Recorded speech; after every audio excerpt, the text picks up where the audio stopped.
আজ বাংলাদেশ অনূর্ধ্ব-23 বনাম ইয়েমেন অনূর্ধ্ব-23 মাঠে নামছে। দেখুন ম্যাচের সময়সূচি এবং যেভাবে লাইভ দেখবেন।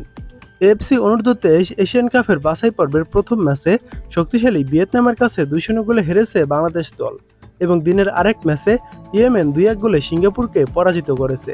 ফলে এক ম্যাচ শেষে ইয়েমেন ও স্বাগতিক ভিয়েতনামের সমান 3 পয়েন্ট করে। গোল ব্যবধানে ভিয়েতনাম পয়েন্ট টেবিলের শীর্ষে রয়েছে এবং 2 নম্বরে রয়েছে ইয়েমেন। বাংলাদেশ ও সিঙ্গাপুর উভয় দলে 0 পয়েন্ট হলেও গোল ব্যবধানে বাংলাদেশ টেবিলের তলানিতে রয়েছে এবং 3 নম্বরে রয়েছে সিঙ্গাপুর।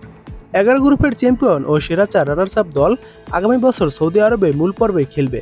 আগামী বছর মূল পর্বে খেলতে হলে 6 সেপ্টেম্বর অর্থাৎ আজ ইয়েমেনের বিপক্ষে বাংলাদেশকে অন্তত 1 পয়েন্ট পেতেই হবে। আর যদি এই ম্যাচও হারে তাহলে বাংলাদেশ টুর্নামেন্ট থেকে বিদায় নিতে হবে 1 ম্যাচ আগেই। এবার দেখুন আজকের ম্যাচটির সময়সূচি।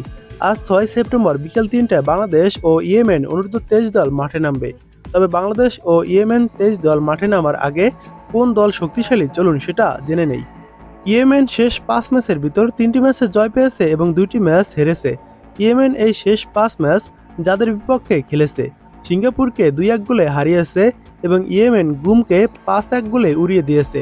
ইয়েমেন পরের ম্যাচে ভিয়েতনামের কাছে 1-0 গোলে হেরেছিল এবং পরের ম্যাচে সিঙ্গাপুরকে 3-0 গোলে উড়িয়ে দিয়েছিল এবং শেষ ম্যাচে ইরাকের কাছে 3-0 গোলে হেরেছিল ইয়েমেন। এবং সর্বশেষ 5 ম্যাচের ভিতর বাংলাদেশ কোনো ম্যাচে জয় পায়নি, একটি ম্যাচ ড্র হয়েছে এবং 4টি ম্যাচ হেরেছে। বাংলাদেশ যেমন প্রতিপক্ষের বিপক্ষে খেলেছিল, বাংলাদেশ ভিয়েতনামের কাছে 2-0 গোলে হেরেছিল।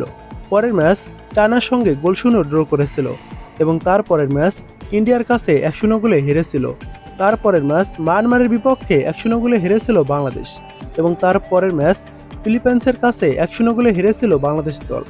এবার দেখুন এই ম্যাচটি আপনারা কিভাবে খুব সহজে লাইভ দেখবেন। এই ম্যাচটি আপনারা ইউটিউবে লাইভ দেখতে পারবেন না, এই ম্যাচটি আপনাদের ফেসবুকেই দেখতে হবে। ফেসবুকে ভিয়েতনামের একটি পেজ রয়েছে, সেই পেজের মাধ্যমে আপনারা দেখতে পারবেন। ফেসবুকে যাওয়ার পর সার্চ বার পেয়ে যাবেন, সেখানে সার্চ করবেন বিএফএফ চ্যানেল লিখে। সার্চ করার পর 1.5 মিলিয়নের উপরে একটি পেজ আসবে, সেটি ভিয়েতনামের চ্যানেল এবং ভিয়েতনামের পেজ। সেই পেজেই আপনারা বাংলাদেশ ও ইয়েমেনের খেলাটি দেখতে পারবেন।